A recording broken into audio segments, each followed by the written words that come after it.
Bum, bum, bum. Dun, Ding, dun, ding, ding. dun, dun, dun.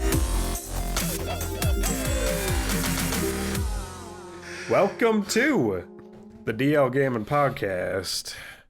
We're going to be talking about Bluecoats, North and South, City Bus Manager, and Deep Rock Galactic Survivor, and Rabbit and Steel. Oh, but first, my name is Cowboy Christian. I'm Bobby. So lame, Bobby. After all of that, you're just going to be like, I'm a Bobby. I'm also Emilio. Cowboy Christian looks ridiculous. He's wearing a cowboy hat. Have you done any wrangling ever, dude? I know you come from the wilderness. No, I've never wrangled an animal, unfortunately. Oh. My cowboy hat does have a banana on it, and I have peeled many bananas, so I think I'm not pretending to be something I'm not, you know? You're a banana wrangler. They call me the banana wrangler in the streets. They do. Yeah. Yeah, the streets of San Francisco. Yeah. What are we plugging today, Emilio? Two things. You were thinking it wasn't going to happen. You were also thinking, what am I going to do with my life this year? Now we have an answer. DLG Con is officially on. Yes, we're still doing it virtually, but that only means that more people can come or attend or participate. So it's going to be 2.5 days of gaming. We have a lot of ideas. We're going to be piecing it together between now and then. But yeah, it should be a fun-filled. I might go, I might stay up all night one night as long as other people are down. Stuff like that. D&D sessions, live stream, a lot of stuff. So we're going to do that. That is officially going down November 8th through 10th. That's the 8th through the 10th. Yeah. That's the official announcement. And this is like the beating heart of our community, right? This is like a celebration of just the people who hang out here. And it is, man. It's when everybody from the Discord that talks to each other virtually meet each other in person, and stronger bonds are made or enemies are made. Actually, that's never happened. But yeah, we have a great time. We drink, we play. Maybe I feel like a lot of TTS in our future because, board games is so big in the real DLG cons. Not real. This is also a real DLG con. I mean, in-person DLG con. yes. Yeah. Watch those microaggressions. This is just as valid of a DLG con as anything else. Cool. Well, on this podcast, we ping things, which is just noting something interesting. And I've been playing a lot of Mechabellum, which is in early access. It's that auto battler I talked about a while ago. And they introduced a 4-player brawl mode, which, do you guys remember that custom map on Warcraft 3 called Footman Frenzy? Yeah, I remember that. Yeah. So you have 4 corners of a map, and each team picks a faction in the Warcraft universe, like Night Elf or humans, and then the footmen just automatically generate, and you have a hero and you go out with your troops, and every time you kill an enemy you get some gold back, and you use that gold to reinvest in your army and make it better. So that is what they introduced to Mechabellum, and I think that's fucking awesome. They're on update 8.2 or 0.8.2, so early access, still gonna end in quite a while, but they keep on throwing mechanics at the wall and just seeing what sticks during early access, and I think that's such a cool way to do it. But the Mechabellum community doesn't appreciate that. Like on all their updates, they just introduced this sandworm robot, and the sandworm is this huge robot that buries underground. It can't be attacked when it's underground, and then shoots up in front of your army and does these AoE attacks. So it's meant to like a gap closer, basically. And people are calling it overpowered and broken, and it's like, yeah, probably a little bit. They're testing this out and they're balancing things as they go. It's an early access game. It's not, this isn't set in stone. And I feel like so many people are playing this game thinking that it is set in stone, and they're leaving negative reviews and comments. One of them was like, the game developer is changing everything. And I'm like, dude, the game isn't even, it's in a testing process. Like, I know you bought it and it sucks that things are changing, but when you buy things, do they have to stay the same forever? Anyways, I think Mechabellum is doing early access right, so just wanted to bring that up. Are you playing much these days, or are you just up on the news? No, I'm playing. Yeah, I think the 4-player brawl is so fun. Yeah. Great. Right. Yep. I have got a couple things. The Super Nintendo bundle that Nick was talking about last week, I downloaded it. It is not exactly free. You need to be on the Nintendo Switch. You need to have the online connectivity. I don't know what they call it exactly, but it's like Nintendo Connect or something, and it's $20 a month. It's not crazy. Sorry, $20 a year. And that's what allows you to connect to other friends for multiplayer and stuff. And I think there's a couple other things you can do. But yeah, generally, if you want any kind of online multiplayer, you need to pay $20 a year, which I don't think is crazy. If you happen to be already signed up with that, you can get this Super Nintendo bundle for free. Mila and I played some Super Nintendo games and had a blast. It was so great. We played Yoshi's Island, the Super Yoshi's Island, which I had never played before. So very difficult. These games are very difficult. It's funny that they're super difficult for her, but I think that's where you get replayability. It's funny how these skills just like never left. It's like riding a bicycle. Like I only ever hold the turbo button or the run button. Like that is always forever going to just be held. So I can, move faster, jump further. And then my little like adjustments in midair. If you turn back the left way, it slows down your descent. It's just little things like that. But like I just picked it up and it was great. Having a good time with this. There, like Bobby said, there are some bangers here. And it's free. This came up ish. Because last week the developer of Spec, when I reached out to him, he joined the Discord, he started commenting, and then he left a listener question: what SNES games would you introduce your child to? And then this is the result of that. No, he asked about NES games. Oh, okay. Yeah. This Nick brought up this Super Nintendo bundle on the Switch, I think on the Radar. Okay, yeah, cool. On the Radar, I think. He had played it with his kid, and they were having a good time. So it's like 71 Super Nintendo games for free as long as you pay the $20 a year. I think it's excellent. I think they figured, listen, they're going to emulate it anyway. We might as well use it as a bonus for something. Yeah. That's the way I see it. I saw someone had it on their iPhone, and they're mirroring their iPhone on their TV, so they can like bring it over to people's friends' houses and play it like without whatever the subscription that you need, or without the console that you need. I think you guys have talked about this before a long time ago, but I'm about to have a kid, and I'm just curious. The theory that, graphics have gotten better and better, but old games are still enjoyable as long as you start with the old games and develop an appreciation for it, just like maybe you would if your family watched old movies growing up.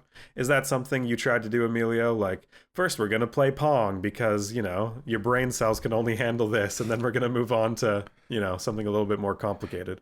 If and when I do that, Luna doesn't play video games, but she should. I just made that distinction when he was telling me that his kid plays games, and I was like, what? Like full on plays Mario? I was like, I'm fucking up, right? But anyway, mechanically, yes, I would do it for those reasons. And just Nintendo, I mean, those games are just excellent. They're just really well, everything. Sweet. Bobby, when I mentioned that, you kind of scoffed a bit when I said Pong. If you had kids, I know that's not in your future, but would you bring them up in this way, or why do you feel like that would be kind of lame? I wouldn't make anyone play Pong. That's just terrible, man. I don't know. There's a lot of old games that are really, really good, but I think you have to... Not many of them. First of all, there are so many games. I don't know how many games you have on like PlayStation, the modern PlayStation or Xbox, but there were so many Nintendo games. I mean, that thing was around for like 10 years or something. Just so many games. And most of them were not good, and a lot of them vary in quality. Some of them are more like Atari games. Some of them are more like SNES games. Like they really run the gamut. So, yeah, I think there's some really good ones out there that people still really enjoy, but you just got to be selective. Okay, cool. But not as selective as DRG, one of the best games ever made, right? I mean, would your kids play that? Yeah. It's gonna. Yeah, man, I had a good week playing Deep Rock Galactic. I played a lot of other games too, but I've been consistently playing with the new season. I almost want to introduce this to my girlfriend, but she can't because she's been playing a lot of Stardew Valley, which is like the first game she's ever gotten into. But I don't think she could make the jump to this type of game. I think it would just be too much.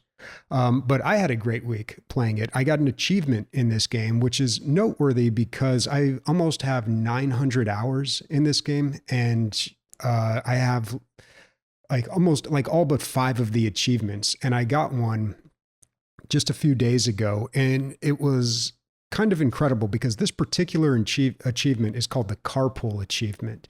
It's where all 4 of the players have to jump on this creature called a silicate harvester. And this is a benign creature. It doesn't attack you. It just floats around the level and minds its own business and gets in the way. But for this achievement, all 4 of you have to jump on top of it, ride on it, and while on top of it, kill, I don't know, about five bugs each. It's kind of hard to keep everybody on there, but really it's just hard to get everybody to like agree to do this. And I've never in all my years playing this game have been able to do it. And I was playing with a really good team a few days ago. There's been a lot of good players playing recently, I think because the game's been out long enough that a lot of people have progressed further in the game. And I've just noticed that there's a lot more people playing Hazard 5 in the harder difficulties. And there's a lot of people who have levels higher than me, which is incredible. But this group, I was just like, all I did was ping the silicate harvester and just type achievement ? And everybody like knew exactly what I was talking about. They're like, oh, okay. And then they just hopped on, they triggered the event. We killed 5 of them and I got it so easily. And I'm telling you, I've like tried to get this quest so many times before with other people and just couldn't get, like, you know, somebody keeps falling off the silicate harvester or like it starts going up a wall or somebody just wants to go do their own thing. It gets bored with trying to get the achievement. Like it just never happened. And just for it to happen just instantaneously like that, like I was just, I was impressed. Did you get a clip, dude? That sounds awesome. No, so I set up shadow play, and for some reason, it's not recording Deep Rock Galactic. That sucks. I got to figure out why that's happening. But yeah, I tested it with other games, fine, but then Deep Rock Galactic, it just doesn't work. Sounds like you were with the A-team, dude. They were like locked and loaded. Yeah, you know, it was late at night, and I was like, I'm just going to play one quick round, and that's going to be it. And then we just breezed through this round like so quickly. Some people just like know what to do in that game. Like we also at another point ran into a Crassus detonator, which is the biggest enemy you can run into. When you kill it, it explodes in like this huge explosion and kills everything around it. But this Crassus one blows up in gold. Like anything that the explosion touches turns to gold. So if you blow it up in a small area with a lot of walls, you'll get a lot more gold than if you were to blow it up in an open area. And they knew exactly like, okay, Crassus detonator, bait them into a hallway, blow them up there. Like everybody was just like doing what they were supposed to be doing. It was just incredible. Should have sent out some friend requests, but oh well. Why would you do that? Why would you do that? Why? That would be counter to your whole personality, dude. Don't change now. Yeah. You're literally played years and hasn't had a team like this. Gets a team like this. Nope. Yeah. Oh, I've ran into a few teams like this, but they're few and far between, man. Yeah, like occasionally. Why would you make a connection? Better to just run into your closet after the game.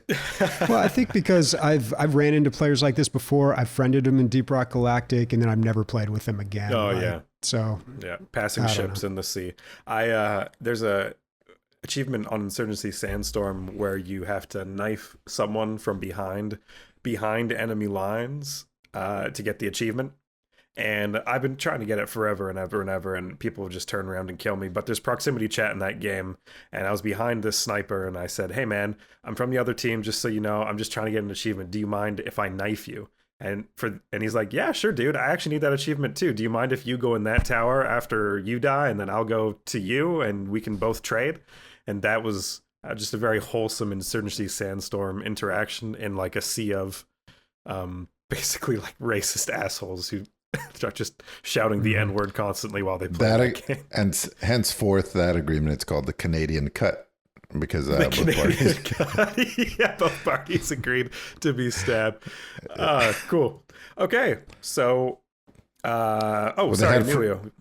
The They Steam had Deck? free healthcare, so it was okay afterwards. Yeah. Yeah, Steam Deck, but also, so Pyronical, I've been wanting to thank you for a long time for the stuff that you sent to all of us, but it's like I've been waiting for an episode for all four of us to be on, and it hasn't really happened. Like we just keep like missing each other's ships in the night, like he just said. So what Pyronical sent me from New Zealand was an All Blacks hat and a bottle opener that says either New Zealand or All Blacks. I don't know, because I immediately threw it in my brand new cooler, and I haven't looked at it since, although I've been using the shit out of that cooler. Anyways, thank you so much. Samantha loved the All Blacks hat, put it on, has not stopped wearing it. It's almost a daily, it's her daily wearer hat now. And then the other day she was looking at me and I was like, you think most people know what the All Blacks are, which is the New Zealand rugby team? And she's like, I don't know, but I was thinking if people wondering if I exclusively date black men. And I was like, I don't think that's what they think, but maybe like It has the palm tree on it. I feel like most people would Yeah. get that, or the palm, Yeah. not tree, but frill. Yeah. Pyronical also sent me an All Blacks rubber ducky. It's this cute little thing. Wish I had it right now so I could show it off, but that's gonna be, Mara's first little bass toy. So thank you, Pyronical, for thinking of the future child being born up in Canada. And do the All Blacks pay you for this like promotion? I don't know. This is just, you're sending their merch everywhere, so you should get something back. But it's appreciated.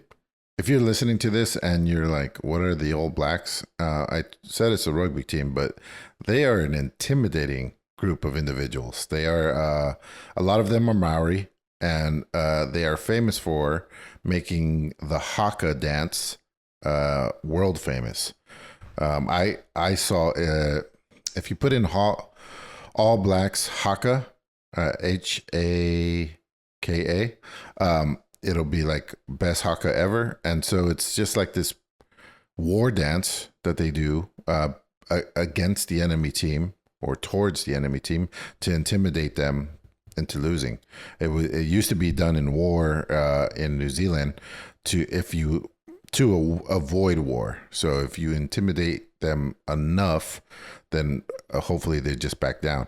So anyway, it's this crazy thing. It's very emotionally rousing. I went down, this is years ago, but I went down a rabbit hole. I watched like, I don't know, 40 different hakas. Some of them will make you cry, man, when people are doing it like for their fallen teacher or stuff like that. The whole school's doing it. It's really incredible. Really incredible. Yeah, that's an awesome piece of the Culture, I guess, right? Yeah, the indigenous culture that has like kind of blended into normal Kiwi culture too. Like it's appreciated by both sets of people. So yeah, cool. Okay. Highlights, games that we have been playing. Bobby playing racism sim. No, just joking. What's going on with the Bluecoats, North and South, dude? The Bluecoats. So last week I talked about, it was the question that the developer of Spec had asked about the Nintendo game recommendations. And I said my favorite Nintendo game was North and South on the NES. And they've remade this game apparently a few times, and this was the newest version. While I was talking about it, I was looking on Steam and noticed there's this new version that came out a couple years ago, and I was like, well, I got to play this. It's on sale for $1.50. Why not? And it's called The Bluecoats North and South. This game, oh boy, I don't know. There's been a few remakes of this game, and they progressively get worse. No. I went on kind of a journey with this, so this is going to be kind of like a bit of a story here. So I started playing the newest version, the Bluecoats North and South, and they completely changed part of the game. So the original game was a strategy game for the Civil War. You play as the North or the South, you move your armies across the maps, you take over forts, raid trains, do battle. And when you raid a train or a fort, it would turn into this really cool side scroller game, mini game, I guess. And then when you would do battle, like battle an army, it would turn into an RTS, which is pretty crazy for a Nintendo game to do that. You would switch between your units. You had cannons, cavalry, and infantry, and yeah, it was pretty. I think pretty advanced for a Nintendo game. What they've done in this newest version is they've completely gotten rid of the side-scrolling part and turned that into a first-person shooter, which sounds. It doesn't sound like a bad idea, but the first-person shooter is so clunky, so janky, it's almost unplayable.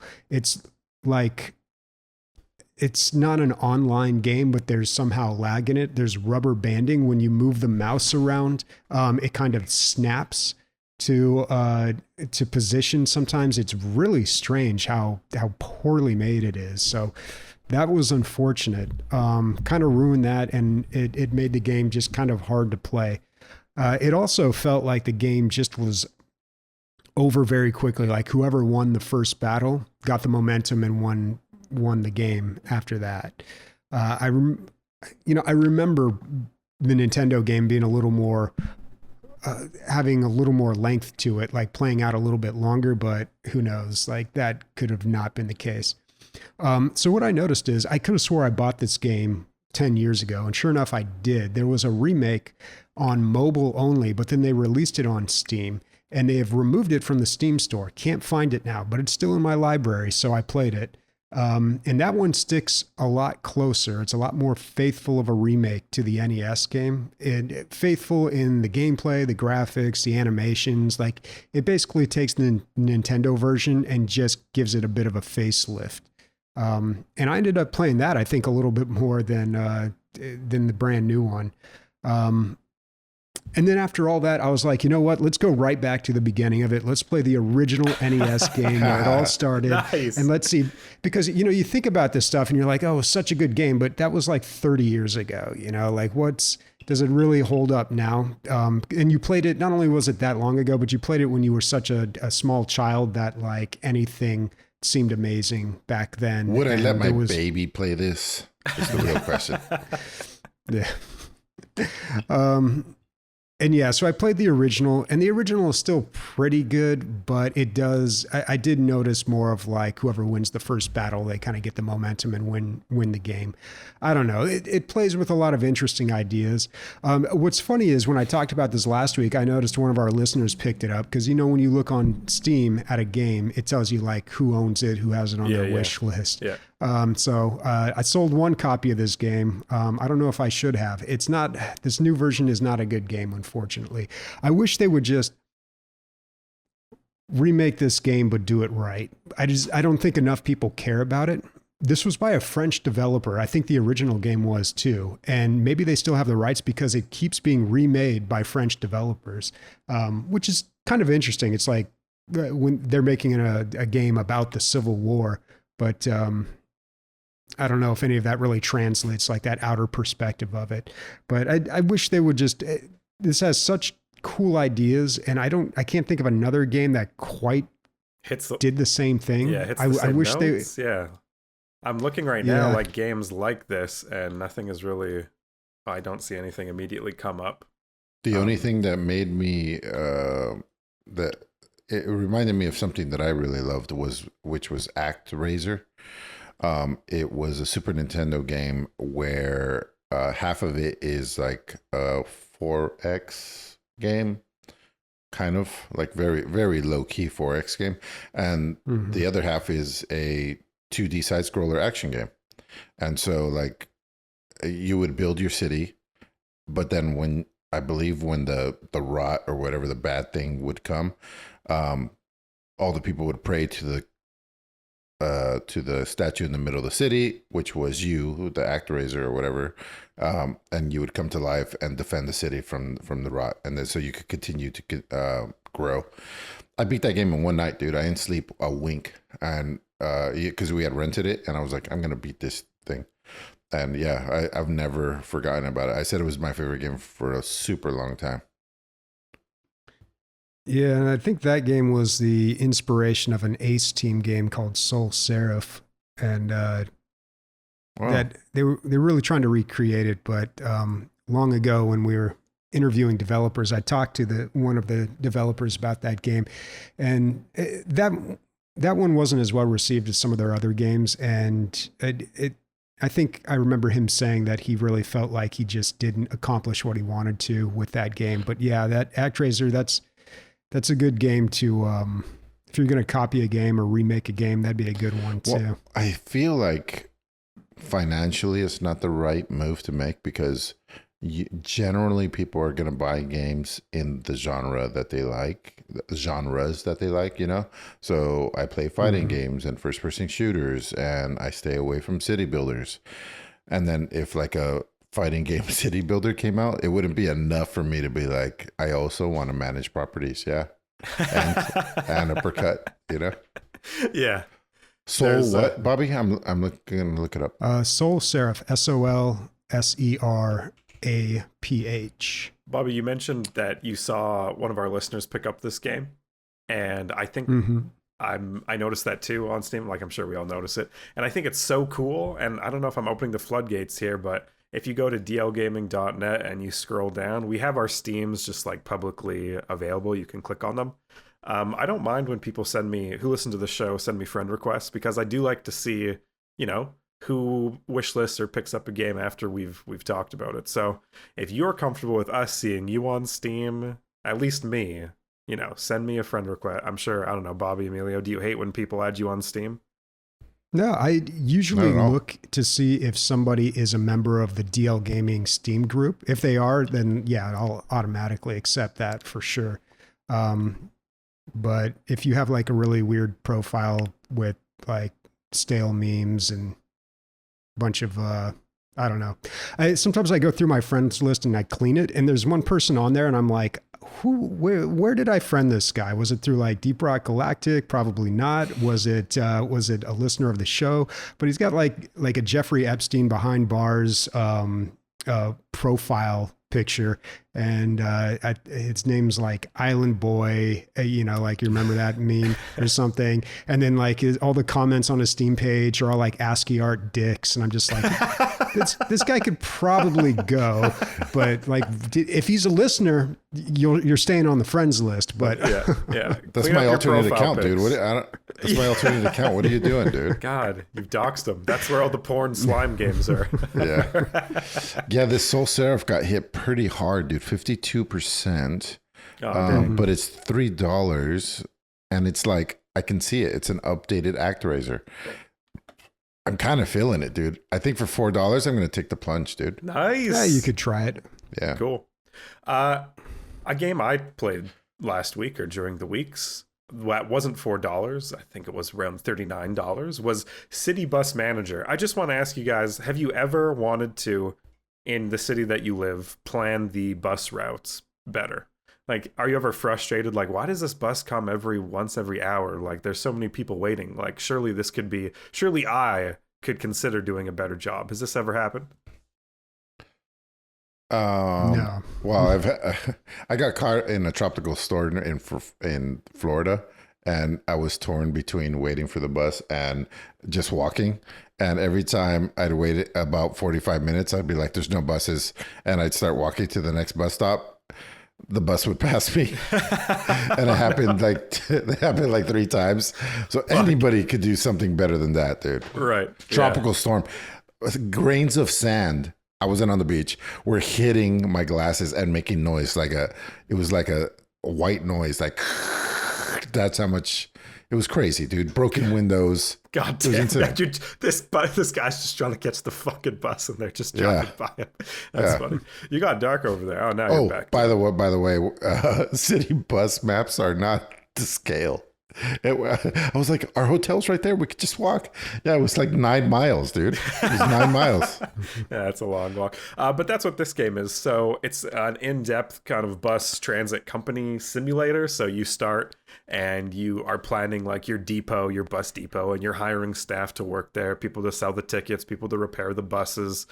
You have like different bus models you can purchase, like international. There's like European buses, North American buses. There's branding of your bus company. There's research that you can do. Do we want air conditioner on the buses? Where are we going to put that? That's like a research thing. There's the friendliness of your staff. So like if your bus drivers are all assholes, people will like call in and complain. Which whatever. I don't think bus drivers have to be nice, but so it's pretty in depth. And then the biggest pitch of this game is you can take any city in the world and it will just auto generate the map for you based on Google Maps data. So I thought that was so cool. So of course I picked my city, Calgary. And it was super in depth. Like I was looking at the map, they got everything right. Restaurants and places of interest and where people live are all properly generated, it seemed to me, which I don't know how they did that. That's amazing. The game doesn't lag at all and it's perfect. They even got the one-way streets of our downtown right, which as I was planning my bus routes, I was like, fuck, these are really annoying. This is really annoying. Like my bus just can't come back on the same street. It has to go 4 blocks over, then back down south, then back down the original street. So I think me and the Calgary City Bus management team have something in common now. We've both had to work through these one-way streets. It's made by 3 German brothers, which makes sense. I think the Germans are famous for their love of trains and buses and automobiles and machinery. And genocide. Yeah, well, I don't know. That was. I'm sorry. All right. That was a while ago. Let me walk that one back. I think what was cool in this game is you can press F1 at any time, dude. It was kind of funny. This weekend is Stampede, and I had a carnitas breakfast in the park, potluck, so everyone brought something, and all the mismatch of people in my life, which are like super progressive people, and then people I met in my small town, just like a mismatch of every type of person, like gamers, like game developers. And this one guy made a joke. This pure soul who just finished university, something to do with city planning, I think civil engineering. He goes, I really want a tattoo to commemorate my graduation. What should I do? And then my friend, who's like this tatted up huge guy with a beard, he goes, have you thought about a swastika? Dude, the joke brought down the house, but I don't know. You're joking. You had to be there, dude. Yeah, you had to be there, man. You had to be there. 1941 Berlin just had to be there. God damn. Okay, so the cool thing was press F1 at any time in the game to make a suggestion. Basically, I'm playing, and a little pop-up happens. You've been playing the game for 3.5 hours. Just so you know, we're still developing the game. Anything you would like us to focus on, and it gives a little survey drop down, and you can minus it with 1 click. It happened again at around the 7-hour. Yes, Emilio. So it's time locked, like they don't care about the opinion of 1 through 2 hours. Like it would seem 3 that hours. way, yeah. Yeah, that seems awesome, dude. Yeah, totally. I like it. Yeah, and you left a suggestion, and it's like, thanks for your suggestion. If you want, you can join the Discord, talk a little bit more about your suggestion. And just like the whole presentation was very friendly, and I've never come across that in a game before where it's like actively encouraging you to make suggestions. But I guess it's because they're using this Google Maps street data and they kind of want it to be accurate. So if you're like, oh, this restaurant isn't supposed to be here, I feel like people can be pretty nitpicky about that stuff. So yeah. I really love this game. This is like a little hobby of mine, city planning and how it gets done. I don't know how realistic this game is, but I started running my bus lines. People were getting on. I had 5-minute intervals. That wasn't working. Everyone was stressed out. So I put it to 10-minute intervals. People seem to be able to manage that better. I was bleeding in the red the whole time. But I thought if I could get the critical mass of the city on board of Calgary, I could run a successful bus depot company and we could have 10-minute interval buses everywhere. It hasn't quite happened yet. I'm still getting handouts by the government, but I think I can get there. And it's cool because the game is mirroring my real life passions. And I'm just wondering for you guys, have you played a game where you're like, oh, this is a game and it's not completely accurate and it's just like touching the surface of something, but I would like to learn more about this I would learn more about this in a more serious way. Have you ever been inspired by, playing a game like that? Tales of Nadia. It's a sex game where there's big boobs. Big boobs. I want to know all about the different tits of the world. Bobby, how about you? I don't know. Okay. I don't know if I have engaged with a game on that level. Okay. I guess I'm not gonna answer for myself, but I think Kerbal, what is that called? Space Program, maybe. Space Program. Yeah. A lot of the people that play that are actual either rocket engineers, or they are, they love rockets, and it's just like the kind of their pastime. I think so. That's one of the big ones. You got a lot of big brain motherfuckers playing that one. Yeah, I think the flight simulators, and they're kind of like an introductory to like, oh, maybe I'd be a pilot, or maybe you are a pilot, you can't fly anymore, maybe I'll play this. Yeah. Not just that, dude, but my brother-in-law, also Christian, is a pilot. He's a pilot, like licensed pilot. And so he's always interested in the flight simulators. And he's like, what do you mean it's free? It's $80. And I'm like, no, I have Game Pass, dude. It's fucking free. Sit your ass down.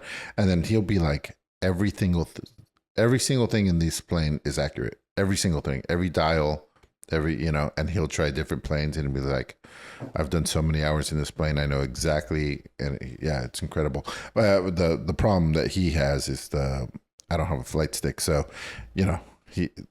he's not keyboard worthy, I guess, but he's like blown away. Right. Blown away. Bobby would so I don't say think it's he just has for dignity still. Yeah, exactly. Yeah. Do they let you fly helicopters in that game? I believe so. There's this crazy thing that you can fly that's very helicopter-like, so I imagine, but it's not readily available. Yeah, you can fly this like 8-rotor. It's like a giant drone, and you can fly that thing around. But it's basically a helicopter. City bus manager, to put a cap on it, don't buy this game if you're not a transit nerd. It's super in-depth, and it most likely will frustrate you. But if you're like me, and this stuff excites you, then it's basically the perfect game to stoke your passion a little bit and see if you can do a better job, which I can't, by the way. I was like, oh my God, it's too complicated. I need to restart all my bus lines. I'm not a, I fucked up. So that's good. But Emilio, you playing, it's DRG o'clock, dude. Thanks for the segue, but I'm not done with this city bus manager, dude. Oh, sorry. Yeah. Okay. I got two things. One, my truck, I have a F-150 Lightning, very, tech forward, or trying to be tech forward for old 400-year-old fucking company, or 300-year-olds, whatever it is. It has a button where you can push it anytime, and it'll record your voice about improvements or little things that you would like to get better. Oh, shit. Wow. Yeah, I thought is really awesome. A lot of the EVs are starting to do that. The new Hummer EV has that as well. What a great idea, because now they can do updates that go out to everybody, and you don't have to take it into the shop because it's over Wi-Fi. Sometimes I wake up, I get in my truck, and there's new stuff. How cool is that? How cool is that? Yeah. So there is that. And also, this is my damn idea. Any dev out there, take this idea. Take Google Maps. You overlay a survival, zombie survival, or any apocalypse survival game with whatever neighborhoods and whatever resources. It might even be educational, where people will play from their neighborhood and be like, oh, now I know where to go get the resources. You know what I mean?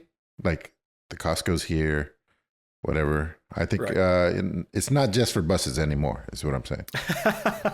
Okay, cool. Yeah, I think I can get there. Like, you take the data and then you're trying to survive in your own neighborhood. Like Project Zomboid, if it had like Google Maps integration. Exactly. Yeah. Oh, Okay. which would be a perfect fit, actually. They could just take that data and just, hey, why simulate all these worlds if you're doing something modern day, just use the modern day world.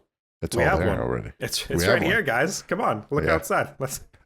It's not bad. It's not bad. Yeah. Anyway, Deep Rock Galactic Survivor. Bobby's been playing this. I picked it up on sale for, I think, like $9, which is a goddamn steal, man. So it is a vampire survival like, but I want to say in a lot of ways is maybe the most advanced one that I've played. You come out with the original one. If you've never played one of these, it's basically you're running away from enemies and picking up experience and basically leveling up very quickly and making a build, and that build continues to build until you either die or you achieve your goal, basically. But this one does it so well. So first, it's in the Deep Rock Galactic universe, which is already rich with a bunch of like sayings and terms and minor culture and all this stuff, like dwarf culture, Go ahead. No, I have nothing. I just think that's funny. Yeah. Okay, thanks. I just wanted to pump you up and agree. Yeah. As you're playing this, I felt constantly torn between opposing things. So I used to bring this up. One of the Deep Rock Galactics that one of the Vampire Survivor games that I reviewed, I was like, oh, there's XP crystals. But these games generally are a lot of kiting. You're kiting, you're running away from enemies, and the enemies are dying. But in order to get the XP crystals, you need to either circle back all the way around to what you've already killed or plow through the enemies that are following you to get to them. And so that there's always that dichotomy. Do I stay alive and not take damage and keep killing? Or do I progress and get stronger? Or do I do both? You try to do both, but the two things are pulling at you. So this game does that, plus it takes that concept and just continues to go with it. So the other ones are like, there's walls and then there's just regular paths. So you could run full speed to get away from things, or you can mine through walls, which is a little bit slower, but also the bad guys can't do it as fast as you can. So you need to weigh whether or not, while you're running around, if it's worth it to dig through this wall to stay alive or to try to go around the wall. It's just a minor thing, but it happens constantly because there's walls everywhere. You're a miner. Like you're trying, when you have a hammer, everything's a nail. You're like, here's a wall, let me get right through it. Also, there's resources in the said walls. You're trying to get to those. So sometimes you can get a little bit of something. Resources take a little bit more mining than just mining for your life. So like you'll be running, you'll be like, ooh, a piece of candy. Just like get a little bit of gold while I'm trying to stay alive. So that's really cool. What else does this game have? I played as two different, on that again, sorry, I wasn't done with that. So the tug of war between this or that. So short-term goals and long-term goals, you'll be getting XP.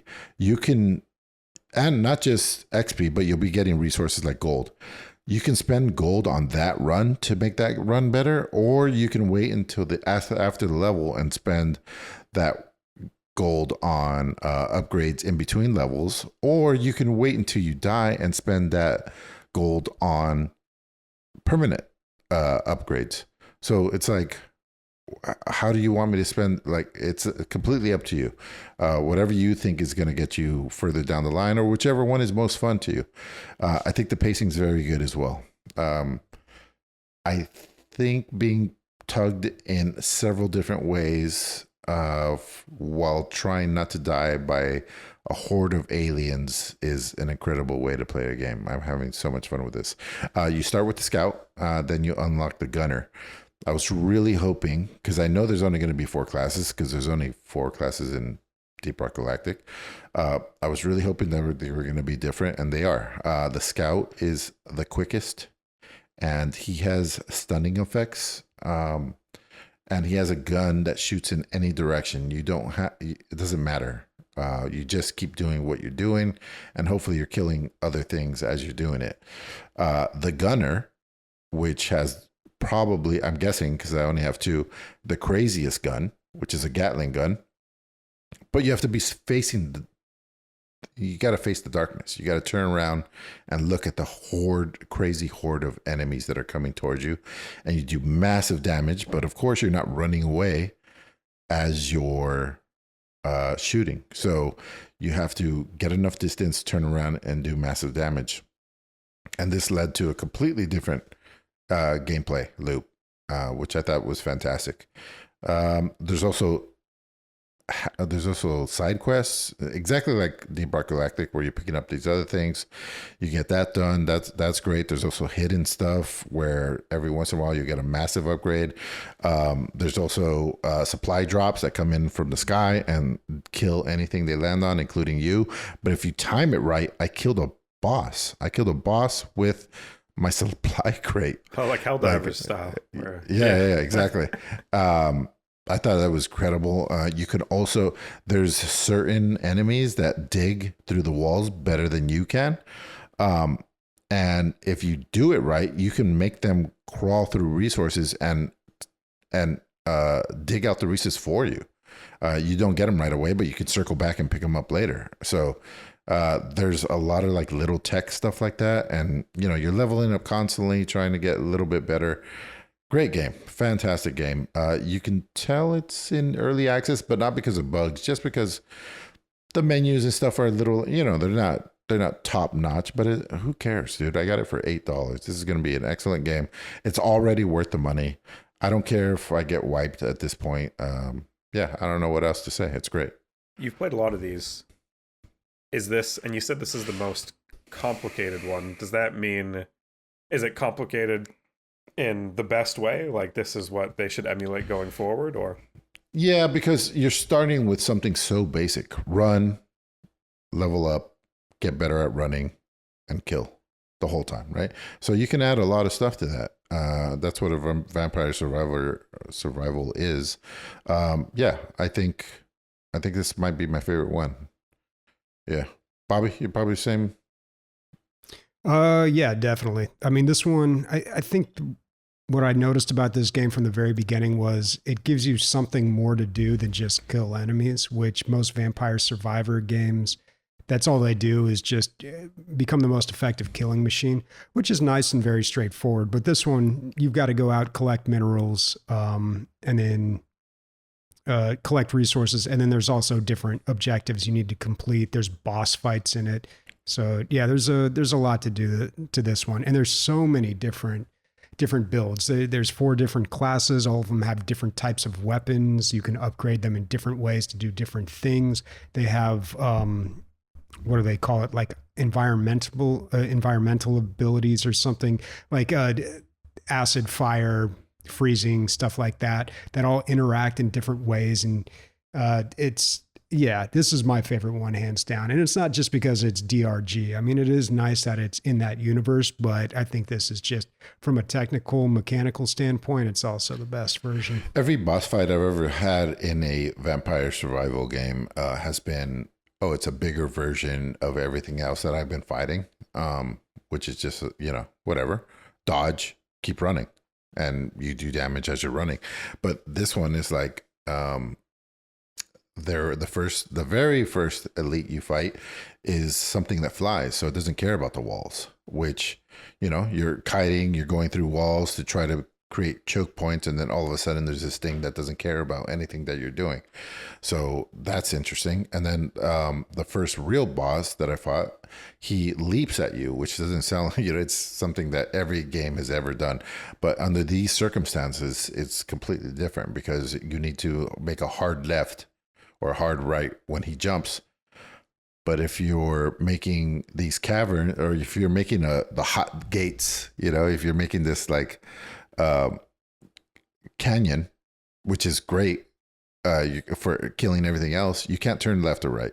So yeah, hats off, man. These guys are killing it. And it's only going to get better from here. It's awesome. Nice. Yeah, they've already added a lot to that game. It started off very simple, but they've added quite a bit. What is Rabbit and Steel, Bobby? Is that are you just setting me up? Because you know what this game is, right? I got to pee so bad, dude. Rabbit and Steel is a co-op roguelike that recreates the essence of a high-level MMO rating. So it's a simplified and randomized version of MMO rating, but it is, I don't know what you would call this perspective in a game, but there's got to be a name for it. It's not top down. It's like a side scroller, but you are floating in free space. There's a lot of games like this that were famous in the old days, where you're just like an aircraft shooting at things. But anyway, Flappy Bird this game is, that's what I'm getting. yeah, I guess like that, where you're just flying in the air. Even a lot of side scroller like beat 'em up brawlers had a level like this, like in the Ninja Turtles, where you were on the flying skateboards or the rocket skateboards. Anyway, Rabbit and Steel is a game by a small development team that is trying to recreate the MMO experience, but get rid of the questing, the grinding for gear, all the boring parts, and get right to the good stuff, which is the boss fights. And it does this in a roguelike, like a roguelike structure where you have to grind through a couple levels. Once you do that, you beat bosses. You unlock stuff that you can then unlock for later runs. So, there's like a progression system built into it. It's really fun. It's very difficult at first, but it also is like very addictive in a strange way. The difficulty kind of arises from the placement. So if you've rated in WoW, a lot of that is knowing where to stand. Don't stand in the fire, right? As the old meme goes. And this game takes that to like the nth degree. And again, in a very like visually simplistic way. You fight these bosses. That's all you're doing is fighting bosses with like solo or maybe with a couple other friends or randos. And you have to avoid certain circles, stand in certain circles, stand on one side of the line. There's all these different things. It's actually very visually confusing at first, and I had a real hard time adapting to that, just knowing where to stand. So let me give you an example, and this is going to be really hard to explain verbally, but there'll be a line that shoots across the screen, and one side of that line is like a solid gradient that kind of fades out as it goes one direction. So after a while, I figured out, okay, I need to stand on the other side of the line because the side of the line with that gradient color is where the attack is going to go. So it's all these things that you don't understand at first, but you figure it out by trial and error, and couldn't really find too many good guides on there, but maybe I need to look more on YouTube for it. There's also ones where they like lock you in a certain area and now you have to move this way or that way. Like it gets so intricate with how you have to place your character in order to not take damage. Now, on top of this, while you're trying to do all this, which is confusing in and of itself, you also have to figure out what is the best rotation of attacks. You have 4 different abilities. One of your abilities is just like defensive. You can use that like if you mess up and you're going to take damage, makes you invincible, or does a little dash so you can get out of the way, something like that. But for the most part, you've got to figure out your spell rotation, get the attacks in when you can, and all at the same time of doing this really weird puzzle dance with your character in order to not take damage. Add 3 other players who are doing the exact same thing. And one of the puzzles that they add is don't stand near. It puts a circle around you, and it puts a circle around all the playable characters, and they can't be too close to each other, otherwise you take damage. So then you've got to spread out. So the more people you add, the more damage you do, but also the more complicated it makes this weird dance. It's an intense game, man, and I'm just playing on the normal level with other real people or with computers. Online with with other real people. Yeah. I've unlocked one character, but for the most part, I'm just sticking with I think they call it the Heavy Blade, which is the really straightforward, simple attack rotation character. I'm trying to like learn all the patterns and everything before I start getting into like the big damage dealers that are maybe a little harder to play. But it is strangely addictive. The only thing that I don't really like is it will take you about 40 minutes maybe to get through, like to play through all the levels, to play through a run.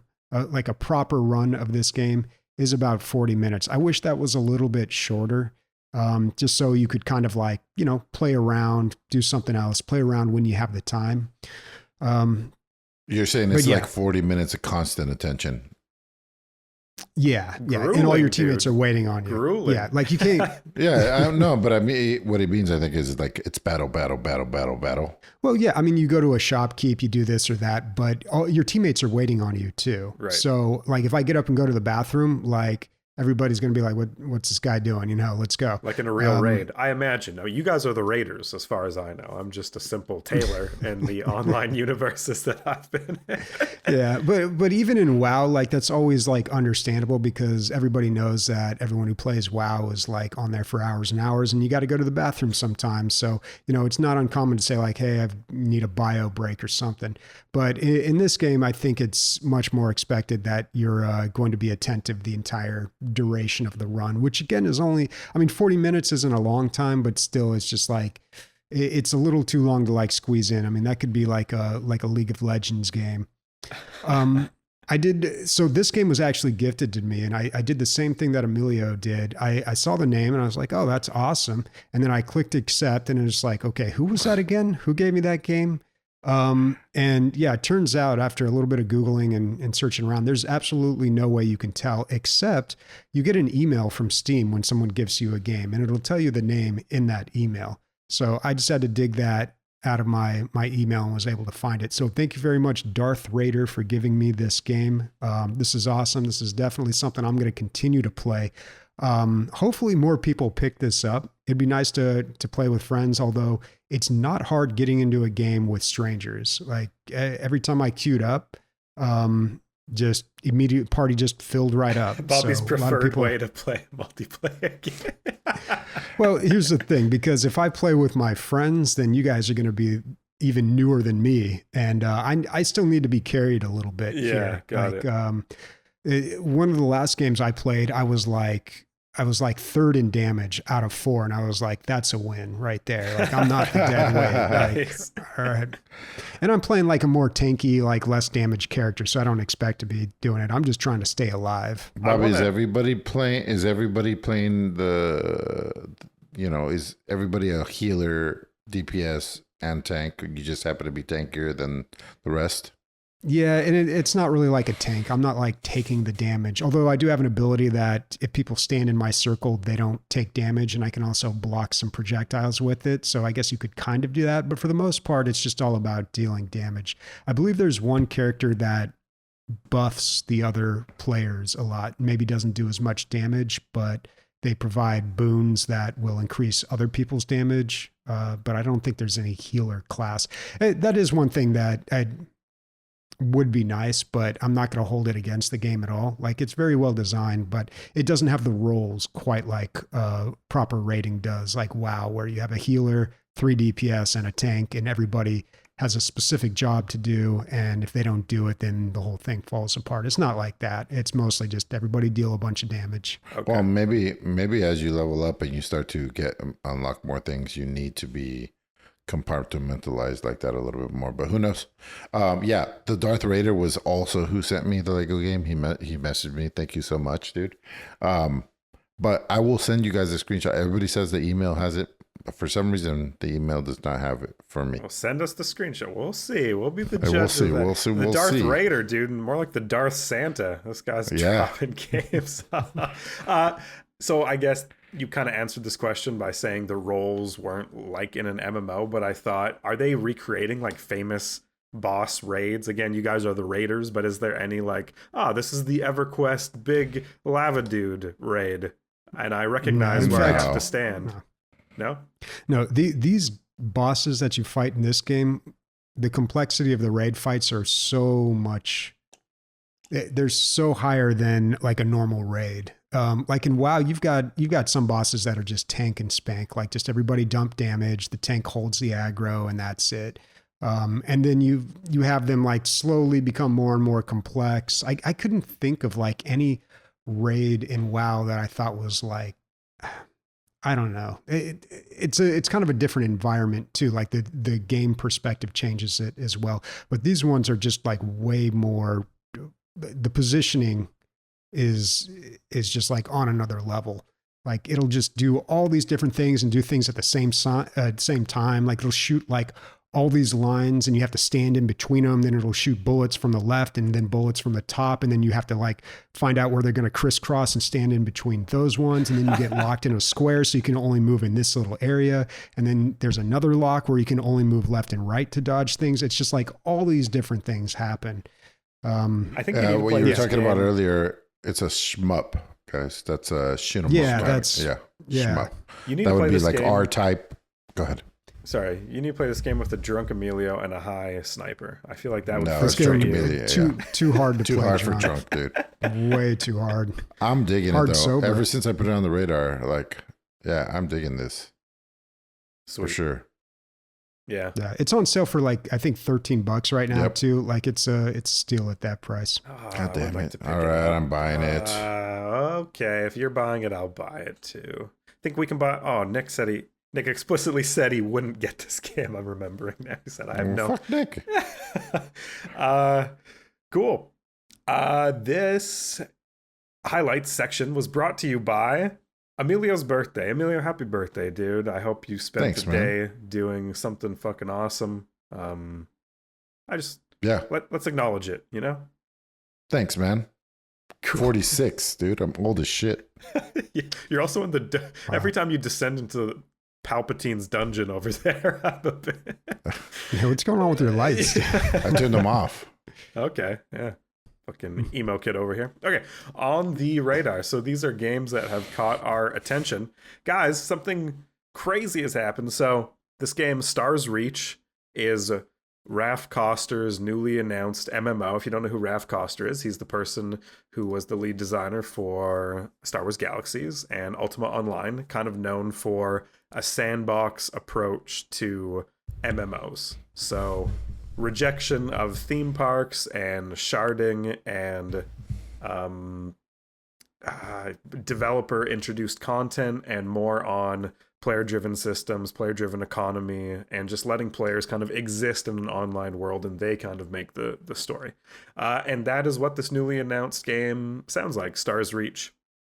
The lore isn't too important. You're in a generic sci-fi universe with a bunch of colorful attributes to it, and it's one server, so everyone playing on the game is in one shared universe, and there's a bunch of planets that you and your friends can go to. And he said he doesn't want all the players to be in the same spot at the same time, so his ideal version of this game is you and your friends go and pick a planet and kind of terraform it, make your bases, level up, do the bosses, have fun. And while you're doing that, you interact with people on different planets. And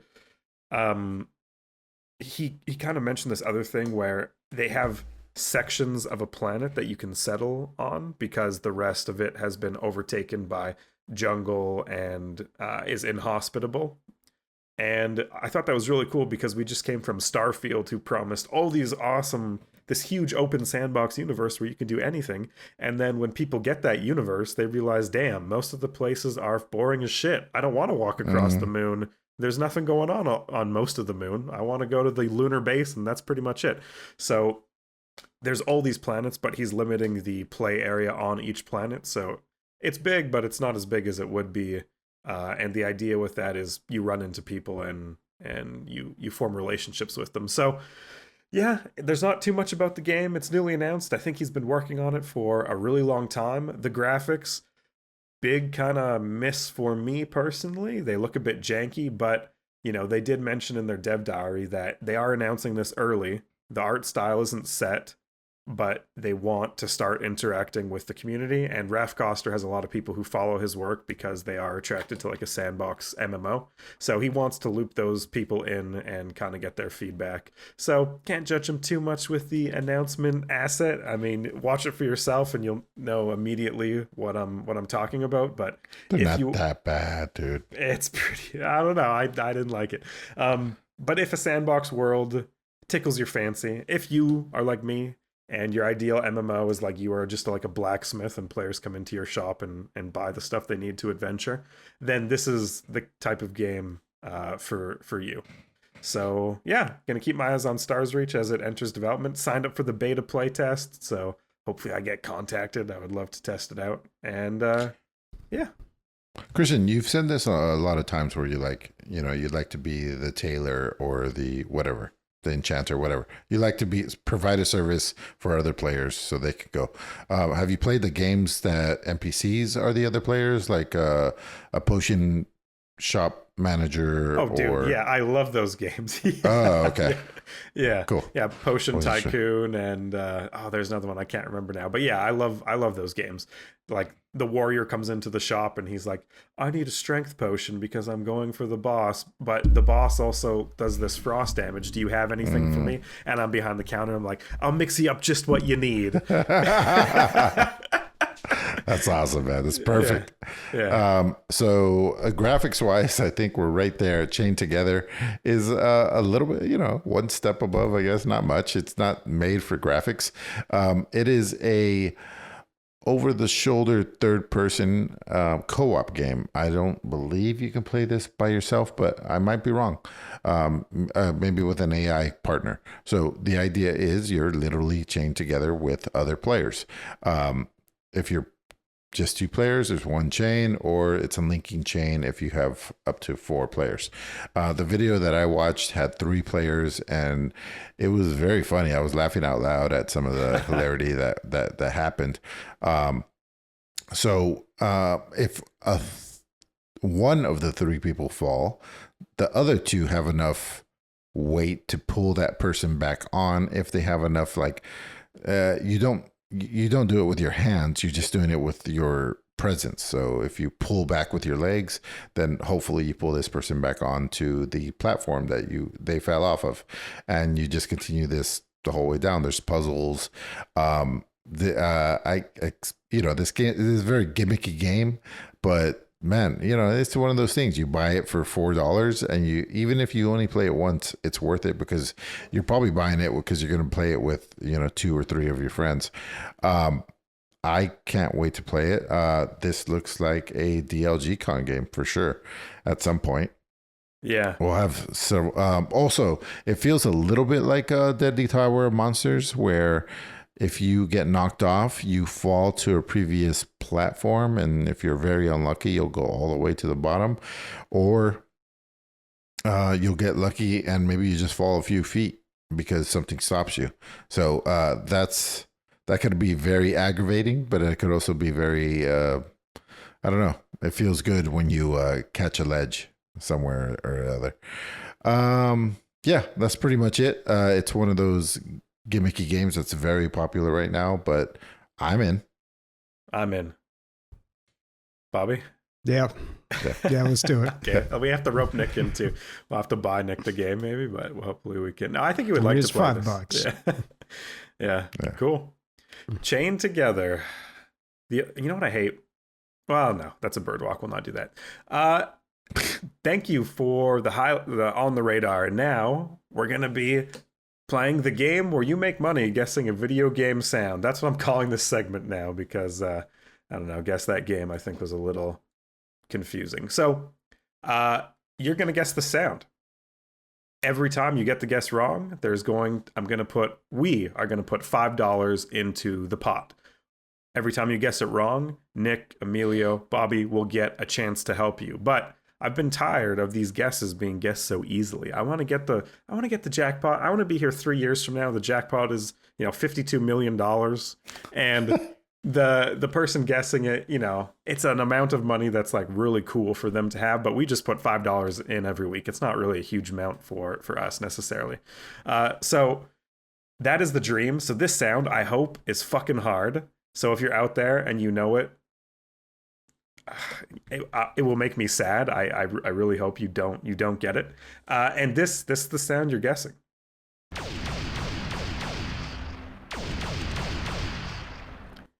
I played this for Emilio before the show, and he said it's very generic, and it is. And so this one is going to be a little bit differently. So Nick, Bobby, and Emilio will still have chances to give you hints as normal every time someone guesses. But on milestone guesses, so at 10 guesses, 25 guesses, 50 guesses, and 100 guesses, I'm going to be extending the sound clip. So you'll get a little bit more of an environmental, and hopefully that will help you. And hopefully the sound also won't get too long. I actually didn't look into that. Maybe if we're playing like a minute sound, that could get old. But eventually at 100, it might be something like reload your lasers, Star Fox. Yeah, exactly. Yeah, there's some voice line in there. Yeah, that'd be awesome. I also have, as a hint, the soundtrack of the game, which I also think no one will know, hopefully. It's very obscure, so if that helps you in guessing, don't send me Counter-Strike Go laser mod or some bullshit like that. And yeah, you can send in your guess to pixelshitshow@gmail.com. And good luck. I don't know. Actually, Bobby, Emilio, first reactions to the sound. Do you have any ideas? Where's your brain going? Well, I like to remind everybody that, or let everybody know that Scram TX is not participating. He has been banned for performing enhancing drugs. He had no, I'm kidding. I don't know how he won, but he won. So 2 in a row is a lot. So we banned him from the next one. So you actually have a chance. Yes. To me, it sounds like some sort of laser from Star Wars. I don't know. Yeah, it's like, yeah. I'm going to go more That's where obscure. I went to first. Yeah, more obscure, whatever. Was there a Battlestar Galactica game? That's what I'm going with. I don't know. Interesting. Okay. I like it when you guys, well, whatever. We shouldn't keep talking about it. Listener questions, Bobby. What do we got? We've got a few of them. First one's coming from Zap. He asks, what did you pick up from the Steam sale? Anything you'd recommend? I did, and I recommended it. City Bus Manager, baby. Let's go. This episode has been very expensive for me. I've been buying games as I've been sitting here. That's what happens whenever you go to the Palpatine room, because it's Steam Dark Mode or something, and you're buying a game. That's what it is. Purchase history. Here we go. So Rabbit and Skill, I picked up. I was like, there's no way Chad's not going to love this game. By the way, Bobby, he texted me. We talk about twice a month, maybe, me and Chad. And he was like, have you played the Obra Dinn? And I was like, Bobby really liked it. He goes, I really like it. You need to play this. This is amazing. So he can take your resumes. Yeah. I think I put that up for Game of the Year. Yeah. When it came out. You did. Yeah. Soul Seraph, I picked it up for $374. It's probably dog shit because it has 54%, but it's based on a mutual love with the developer. So that's interesting.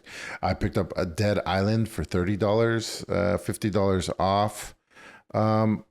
Zombies are my shit. I never got sick of zombies. I never. Wait, the first Dead Island? No, it was Dead Island 2. Okay. Yeah. The new one that just came out from Epic Games, I believe, but they released it here.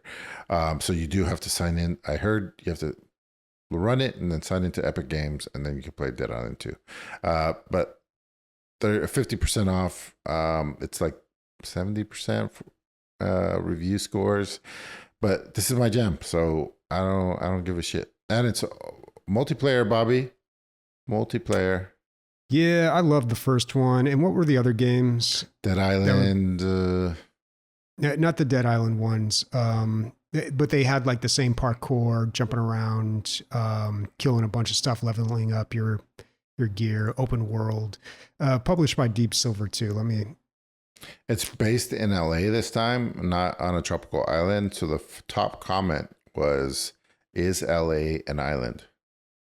And I don't think it is, but anyway, like, I don't care, man. Like, I love zombie games, and yeah, I'm gonna play this. Deep Rock Galactic Survivor for $750, dude. Go buy this game. Go buy it. If you play it for 1 hour, that's worth $7.50. But you'll probably pay it for a whole lot more than that. All right, what are you saying, Bobby? I picked up Bluecoats North and South. Don't recommend it. Even at $1.50, I'm sorry, not worth it.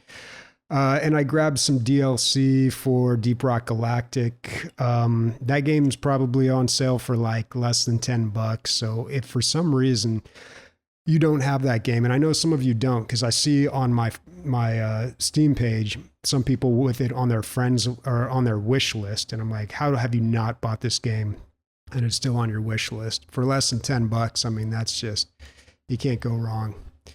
So that's my recommendation. Don't let your wish list stay on your wish list, okay? Make your dreams a reality at $10. Christian? Oh, you already said. All right. Yep, I only picked up one Next thing. listener question then. All right, next one is from Afro Dragon. What was wrong with the game Evolve? I built my first PC to play it, and I remember people didn't like the price for new monsters, but I don't think it deserved to die as quickly as it did.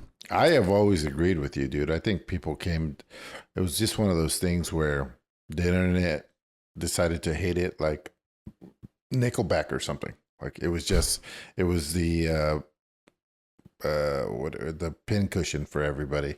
I thought it was much better than everybody was treating it, but very quickly. See what I mean? That's the voice of the internet. I hear it. The voice of the internet. I understand what you're saying. Sometimes it seems like people just dogpile on games and it becomes cool to hate on something. That I always think of when Battlefield 1 came out and whatever Call of Duty came out against that. For some reason, everybody just decided like, it was like a futuristic Call of Duty, and everyone was like, we're sick of futuristic shooters. We want the World War I is cool because we like old stuff. I don't know. It was really weird. Like everyone just seemed to arbitrarily decide that the Battlefield game was great and the Call of Duty one was terrible. Now, personally, I don't like Call of Duty games, and I always prefer Battlefield. So I agree with that. But like, it was just kind of weird to see like the gaming community at large, like just decide that. Anyway, Evolve was a bad game, and it was very, very hyped. The graphics looked really good. It was the Turtle Rock developers from Left 4 Dead. It was this asymmetric, one plays the monster, 4 play the humans or robots trying to take it down. And it seemed like a really cool idea. But as soon as I played that game in one of their open betas, they opened it up. A bunch of people got to play it. I signed up, of course. A bunch of us played it immediately. When we started playing that game, we all stopped playing within an hour, maybe half an hour, because it just wasn't fun. And it was really hard to pin a point on it and say, this is specifically why this game is not fun. But something about it just felt like, I don't know, too competitive in a really weird way. Like if you played the monster, it was really easy for the game to just not feel balanced and fair, because if the monster was really good and knew what he was doing, then you just get stomped out. And it felt like there wasn't a lot of back and forth in the game either. You spend some time just like chasing the monster, trying to find them. I don't know. Just there was a lot of parts of that game that were not satisfying, but ultimately I knew right away on that first open beta that it was not something I was interested in. You knew before it was cool. The first open beta. I was. Trailblazer. We were pretty hyped up about it, though, before that. Well, yeah, and for all the reasons I mentioned. I mean, Left 4 Dead was one of my favorite games of all time. Still is. I mean, I absolutely love that game. So I thought this was going to be the next Left 4 Dead. And when that finally did happen, what was it? Back 4 Blood? Is that the new one? Yeah. They tried to kind of put a little bit of both, and it was a bigger boss fight than it was in Left 4 Dead, where in Left 4 Dead you would fight what is that thing? Well, called? You weren't playing against people, and right. So in Back 4 Blood, I don't know if they ever incorporated the versus stuff. When I played Left 4 Dead, it was like 90% versus, and it was all on the same map, and I absolutely loved it. But for some reason, I had no interest. I thought the single player was so good in Back 4 Blood, the way that they added some longevity and progression, like that kept you coming back and playing it, other than the original, like the gameplay loop.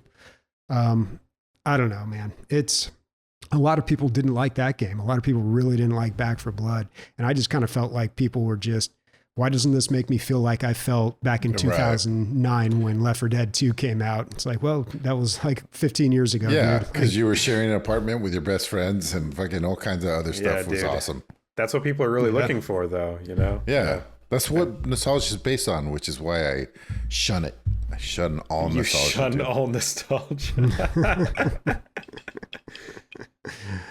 All right, Christian, any takes on Evolve? No, I don't have a take. You guys have taught me everything I know, Evolve. And yeah, I mean, at the time I was just playing Medieval 2 Total War. I was an innocent soul who hadn't picked up an FPS on the PC. So, all right. I mean, at least it got you into PC gaming, right? Afro Dragon, like if that's the reason you built a PC, I mean, you built a PC for the wrong reasons, but you still built a PC, I guess. That's what I'm saying. it was a good bridge to build, just over the wrong. Yeah. Yeah. Next question is from Pyronical. Today, the 7th of July in 1928, sliced bread was invented in Missouri. What's the greatest thing since sliced bread? The internet. Okay. Well, Yeah. next question. No, just But I do have to say this. I not the dumb girlfriend that I always talk about, the dumbest one, but there was another one that was very, very pretty, but kind of ditzy. And she was like, I don't understand what that means. Like, why wouldn't there be sliced bread? And I was like, well, there was bread you buy as a loaf. And then one day it came sliced because there was a machine that does it. I don't get it. Like, okay, I don't know. I can't extrapolate more. Sorry. Yeah, well, I don't know. What is so great about sliced bread? I mean, you don't have to slice it. Yeah, you don't have to slice it, and it's perfectly sliced. Like you don't end up with big chunks. So everything's all the same. So it's better for sandwiches. Just doesn't seem that groundbreaking. I usually go to the bakery to get my, like a bakery down the street to get my bread. Do you buy loaves, you hipster? Well, you can buy loaves, or they slice it there for you. Oh. And when they slice it, the loaf of bread lasts a way less amount of time, no matter what you wrap it in. And so it is kind of nice to slice it yourself. So I'm wondering, was sliced bread invented with all the fucking preservatives that they pump full of fucking US bread in 1928, and that's what was so awesome about it, because it just lasted forever and it was sliced? Or, because my bread lasts like 4 days, and I'm happy with that because it tastes delicious. But if I buy Wonder Bread, that shit's never, I don't even know if it molds ever.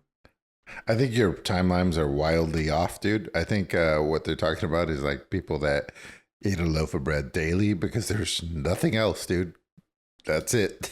Maybe somebody, your cousin Alex, killed a deer 2 weeks ago and he gave you a haunch. That's it, dude. There's just bread and milk. Maybe honey if you're lucky. In 1928? I have to fact. I'm just I don't making know. Actually, I don't know.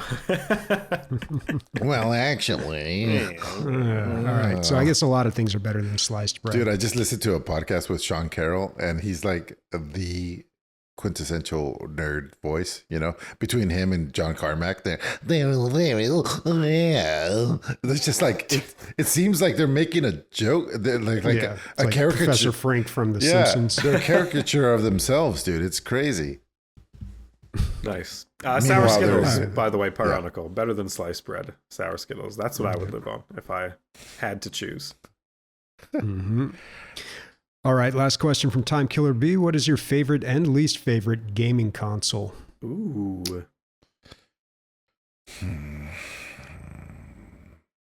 Probably GameCube is up there for the favorite.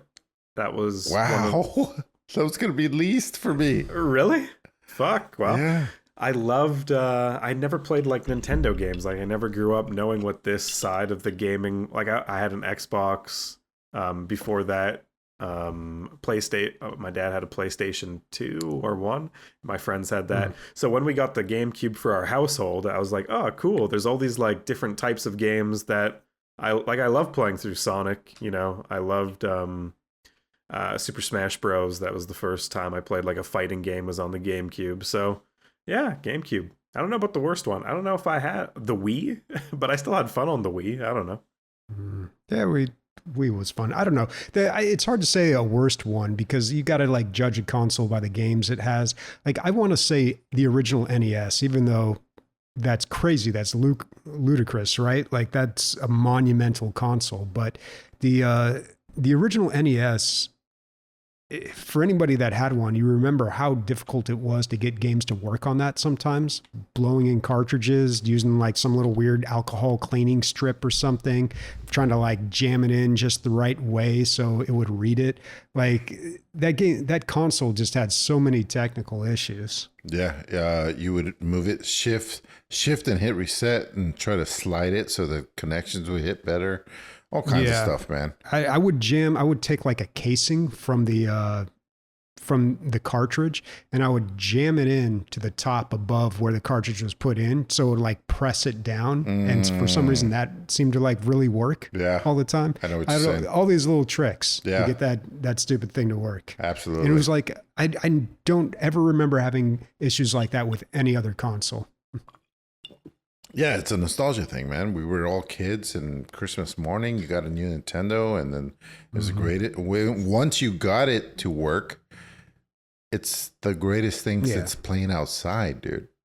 Like, it's comparative. You know what I mean? Yeah. You know? Yeah.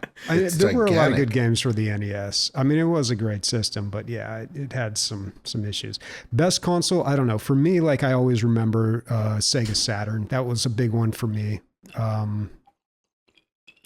Just Virtua Cop and Virtua Fighter. But much like my electric pickup, I guess I'm an early adopter. Maybe this is something that's baked into people, but I bought a TurboGrafx 16. I brought this up last week, even. It was made by another company. So you had Nintendo and you had the Sega Genesis. They, like Bobby said earlier, it was 10 years that thing was around. And so, you know, you weren't getting new systems all the time. And in that space, this other company came out with the NEC. I don't know who they are or what they are. TurboGrafx 16. It was a 16-bit system when everybody else was playing on 8-bit graphics. And holy moly, did I feel special having this. And my other friend that had it, we were like, we're so much better than everybody else. Because our games were not on a cartridge, they were on a credit card. And you put the credit card in and it worked every single time. Our graphics were way better. Instead of Mario or Sonic, you had Bonk, the caveman. He had a huge noggin and he bonked people. Yeah, this was completely obscure. This was on TV and stuff. Like they were having commercials and stuff. A lot of their games were, you know, they had very solid games. It wasn't crazy. And a lot more arcade games were being ported to it because it did have the extra horsepower. So this was my favorite one ever, for sure, because I felt so special in having one. The least favorite was probably the GameCube, just because it was weird. You had these little tiny discs that went in the top. If you scratch a disc, it gets fucked up. PlayStation was the same thing too, but PlayStation was a powerhouse and it did all kinds of stuff. GameCube seemed underpowered comparatively, and I was like, I'd rather be on PlayStation. Pretty much. In the disc war, I think that the GameCube lost. The great disc probably. wars of 2009. Yep. Yeah. TurboGrafx 16. Yeah, nobody knows about that one. It's like the Neo Geo. Oh, the Neo Geo. Yep. I was just going to say the same thing. It was a handheld device that played like 16-bit graphic games. It was like $600 or something. It was very expensive. You guys are Old. Dinosaur adjacent, at least. So when you guys were growing up, I know nothing about like the history of consoles. Was there often new competitors to Sony and Nintendo, and it was like something cool? No, so this was like pretty rare. No. Okay. Very rare. Oh, This you know, is the time only passes one. at a different. Right? Probably. Was there ever another competitor at any point? I don't think so. Not until like the Sony PlayStation came out. Yeah. Not that I can think of. Yeah. That was it. And then PlayStation ended up ruling the one that rules them all. Actually, Nintendo. I don't know. I don't know who makes more money. Cool. All right. That's the last question we got. What's everyone playing next week? I got don't know, gifted. man. I feel like go. I have a lot of things on my plate. Like I want to finish Senua Part 2. I know it's not even a hope. It's a knowledge that if I keep playing Avatar, I'm gonna fall in love with that game. It just hasn't completely clicked with me yet. Although I didn't play it at all this week, so that could be part of the reason. So one of those, hopefully, and I gotta get Deep Rock Galactic on a Survivor on my Steam Deck because that is the ultimate Steam Deck game. Oh, what? Christian Stick. I'm so drunk. Skipped by me earlier. The Steam Deck is going for $300, dude. The lowest one. It only has 64 gigabytes of memory, but who cares? Because you can expand that with a micro SD slot to whatever you want. There's micro SDs for 1 or 2 terabytes. I think there's 2 terabyte ones now.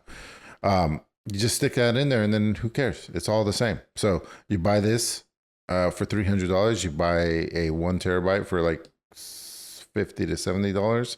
And there you go. You have all the memory you want. Super sick. $300. Recently, Sam was like, I want to play video games. Mila has completely taken her deck. That's Mila's deck now. Like, don't tell anybody, but I just bought Sam a Nintendo Switch for her birthday. Nice. Just because Mila stole hers, you know. But she's like, I want to play video games. I'm like, oh, I do have a second PC. Because John has come over here and we set it up as a LAN, and it really works seamlessly as a second computer. So that's another option. You don't think of it as something you hold in your hands and runs out of battery in 2 hours. Like it's a second PC, pretty much. So cool. Yep. I was lucky enough to be gifted by a member of our community. Thank you, The Lotion, for gifting Dystopica, which was a game that Emilio put on the radar a long time ago. It's this chill cyberpunk city builder, which is dark, cozy vibes only, I think is on the description. So I want to play Laysara Summit Kingdom. Are you drunk too? I don't even have that excuse. Just can't talk. But we're going to take a small detour to Dystopica because that was purchased for me. So thank you for that. Super excited to try that out. We'll talk about it next week. I'm not 100% sure, but I'm hoping you get back to us with the answer. I think it's for an aesthetic look is what you're going for. I don't know if it's about the city surviving or whatever. You're just looking for the best look. Right? From the Steam page, that seems it's a very photo friendly game, you know, like you're going for like the perfect shot, which I'm fine with. I fucking love that. So we'll see. Yeah. Yeah. Bobby, how about you? What are you up to? I don't know. I'll check out something new, but it's probably going to be more Deep Rock Galactic and Rabbit and Steel. Rabbit and Steel. Bobby, if Chad and I are playing Rabbit and Steel, there's no way you're going to pass up on that, right? Yeah, depends on when it is, but yeah, dude, I would love to play that. No, I need you to clear your schedule for any time. Anytime. We should set a date. If you guys set a date, I'll be the 4th, okay? Is there 4th, Bobby, or is it just 3? No, 4 players. Oh, nice. Yeah. All right. Speaking for Bobby, Christian, myself, Rabbit, and Steel Titties, everybody. Bye. Brown, brown. Oh, do we have to do this too? Nope, we got this. We never even brought it to why we did acapella at the beginning.